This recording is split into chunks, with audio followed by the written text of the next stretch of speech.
Hello tout le monde, je suis super contente de vous retrouver pour une nouvelle vidéo et cette semaine on va parler de la thématique d'Halloween. J'avais très envie de vous proposer 3 films à voir pour Halloween. Donc ce sont des films qui changent un peu de ce qu'on peut trouver d'habitude comme le film Halloween tout simplement. Mais ce sont des films qui sont censés faire peur ou en tout cas qui se passent dans une atmosphère un peu propice à Halloween. Alors pour que la lecture soit plus agréable pour vous, je vais vous mettre 3 timecodes à l'écran, les timecodes des 3 films que je vais aborder, donc si jamais il y a un film qui vous intéresse pas spécialement, vous pouvez tout de suite passer au film suivant et ce sera plus facile pour vous. Avant de commencer, n'hésitez pas à vous abonner à la chaîne si le contenu vous plaît et à mettre un petit like sous la vidéo, ça fait toujours plaisir. Alors pour ceux qui ne le savent pas, j'ai fait des études de cinéma. Donc j'ai dû voir beaucoup de films et certains films que dont je n'avais jamais entendu parler avant. Donc les 3 films que je vais vous proposer, ce sont des films donc 2 films que j'ai étudiés en classe et un film dont j'ai entendu parler je crois au cours d'une classe, mais en tout cas j'ai essayé de vous trouver 3 films qui changent un peu pour que ce soit plus intéressant pour vous. Donc on commence tout de suite après le générique.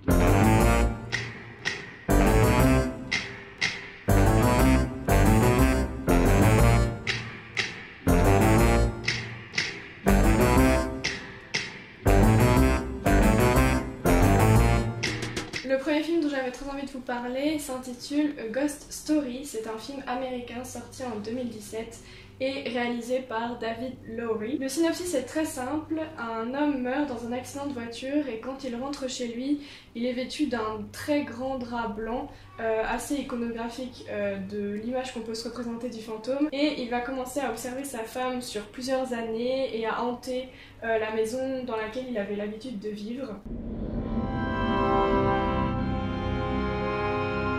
When I was little and we used to move all the time,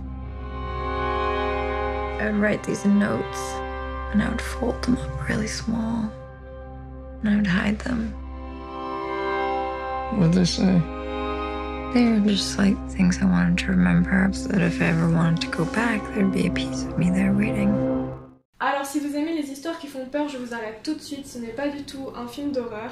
Au contraire, c'est une histoire très douce, très poétique, dans laquelle il n'y a aucun screamer. On peut plutôt voir dans ce film un mélange de drame, de fantastique, de mystère et une certaine réflexion métaphysique sur l'univers et notre place à l'intérieur de celui-ci. Ce que j'ai vraiment adoré avec ce film, c'est qu'il est rempli de mystères qu'il va falloir résoudre par nous-mêmes. Et on est vraiment plongé dans le quotidien de cet homme qui va hanter sa maison sur plusieurs années et qui va se rendre compte que le temps modifie tout ce qu'il voit, tout ce qu'il a connu, et que tout ce qui existe finit un jour par disparaître. Alors maintenant une petite anecdote sur le film, il y a une scène à l'intérieur qui a fait beaucoup parler d'elle à sa sortie et dans les festivals.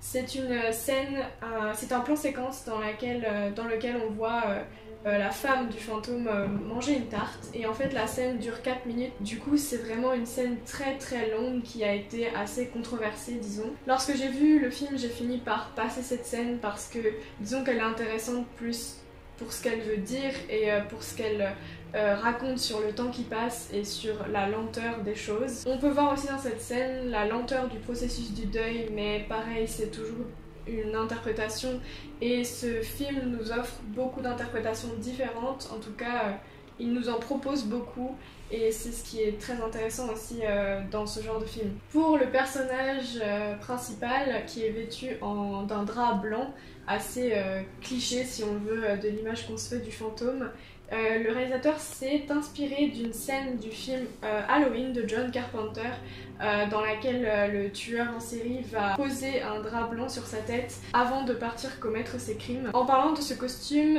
il semble très simple à première vue, vous pensez sûrement que c'est un costume très simple à faire puisque c'est un costume classique que tout enfant peut se faire pour Halloween. En revanche, pour ce film, il a été très compliqué à réaliser. Il est en fait constitué de plusieurs couches qui permettent de donner ce relief au personnage. Et l'acteur porte un masque sous le drap pour que le drap en fait bouge le moins possible et que les yeux de l'acteur restent le plus possible dans les trous percés du drap. Autre particularité du film, il a été tourné en format 4/3 et les bords du cadre sont arrondis ce qui donne vraiment un côté à part au film et lui apporte aussi une sorte d'effet claustrophobique. Pour finir, c'est vraiment un film à contempler et en silence. Il y a très peu de dialogue dans ce film.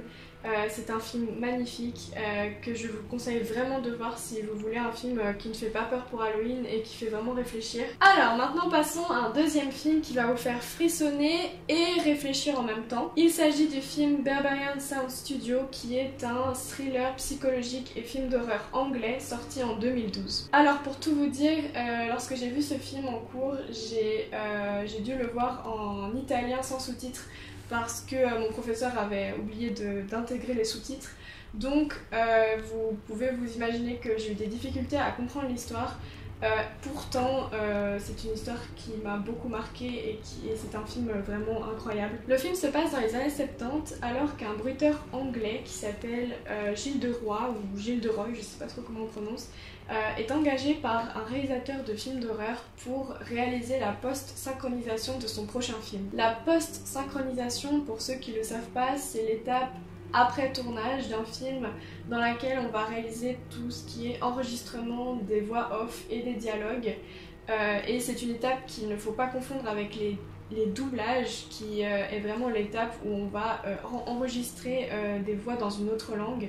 Là, on va vraiment enregistrer tout ce qui est bruitage, dialogue dans la langue d'origine. Bref, dans ce film, le bruiteur anglais Gilles de Roy arrive dans le Berberian Sound Studio, qui est le studio avec la plus mauvaise réputation en Italie, avec pour idée qu'il va travailler sur un film de chevaux. Mais il se trompe grandement puisqu'il va rapidement se rendre compte qu'il s'agit en fait d'un giallo italien intitulé The Equestrian Vortex. Alors, qu'est-ce que le giallo? Il s'agit d'un genre cinématographique italien de thriller et de films d'horreur. Ce sont des films qui comprennent le plus souvent une effusion de sang plus esthétique que réaliste et des images récurrentes comme la main gantée du tueur, etc.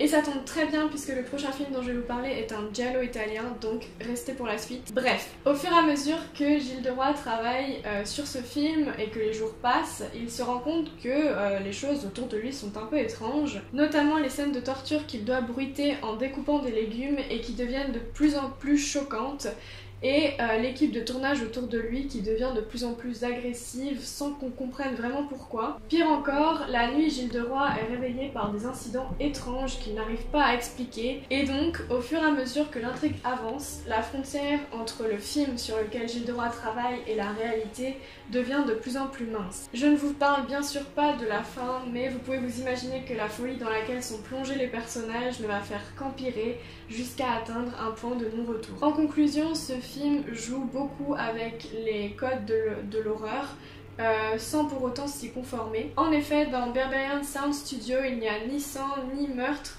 mais une sorte de terreur progressive qui vient en fait principalement de votre imagination. Et je pense que c'est pour cette raison que le film est aussi effrayant et provoque une telle tension. C'est parce que vous ne voyez en réalité jamais la violence à l'écran. Tout au long du film, le bruiteur va regarder les rushs du film sur lequel il travaille, et ces rushs sont d'une extrême violence à ce qu'on peut s'imaginer par les bruits qu'on entend, mais on ne va jamais voir la violence telle qu'elle à l'écran, on va simplement l'imaginer, et c'est ce qui rend le film aussi terrifiant. Car au final, ce sont vraiment les sons qui vont créer toutes ces images dans votre esprit tout au long du film et qui vont provoquer cet effet horrifique. Et enfin, on va parler d'un de mes films d'horreur préférés, si ce n'est mon film d'horreur préféré, qui est Suspiria. Alors je parle pas ici du remake qui a été fait en 2018, mais bien de la version originale de 1977. Il s'agit d'un film d'horreur fantastique italien réalisé par Dario Argento, et c'est le premier volet d'une trilogie qui s'appelle la trilogie des enfers. Donc comme je vous l'ai dit précédemment, c'est un film qui fait partie du genre du giallo, ou qui en tout cas reprend une majorité des codes qu'on peut retrouver dans le genre du giallo. C'est l'histoire de Susie Benner, une jeune étudiante américaine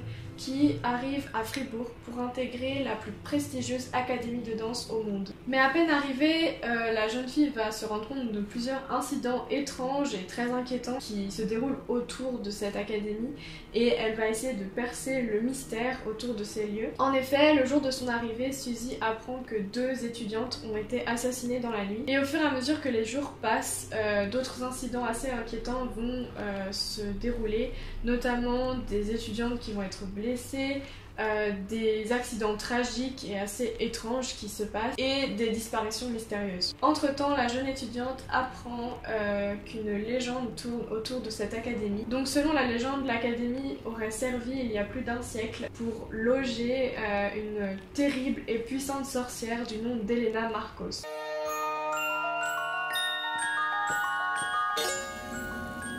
Ha terrorizzato intere generazioni. È stato il vostro incubo peggiore. Il capolavoro di Dario Argento. Suspiria. Donc si vous aimez les histoires d'horreur, de meurtre et les screamers, ce film est fait pour vous. Et même si vous n'êtes pas vraiment fan des histoires d'horreur comme moi, ce film est vraiment une pépite au niveau du travail de l'image. C'est d'ailleurs l'un des derniers films à avoir été réalisé en Technicolor. Le Technicolor, c'est une ancienne technique de développement de films en couleurs qui donne souvent des couleurs assez saturées, surtout au niveau des rouges. Et ici, ce procédé a été repris par Dario Argento car il lui permettait de travailler sur les couleurs primaires qui sont un point essentiel du film. On trouve aussi une certaine inspiration dans les films du courant expressionniste, notamment pour les visages très horrifiés et très exagérés des acteurs. Et je ne peux pas terminer de parler de ce film sans aborder la musique. La musique, c'est avec l'image tout ce qui fait l'identité de ce film. Il y a dans cette musique un mélange de cris, de souffles et de soupirs qui ont été mélangés à des instruments électroniques. Et c'est tout ce qui fait le côté anxiogène et très oppressant du film. Voilà, j'espère vraiment que cette vidéo vous aura plu. Je vais vous mettre en description une liste plus longue de films à voir pour Halloween si jamais ça vous intéresse. Et si jamais vous voulez que je parle d'un de ces films qui se trouve dans cette liste, n'hésitez pas, je serai très heureuse de le faire. N'hésitez pas aussi à me dire dans les commentaires si vous avez vu ces films et ce que vous en avez pensé. Et si jamais vous voyez ces films après cette vidéo, n'hésitez pas aussi à me dire lequel vous avez préféré. En attendant, je vous dis à dimanche prochain. Bye!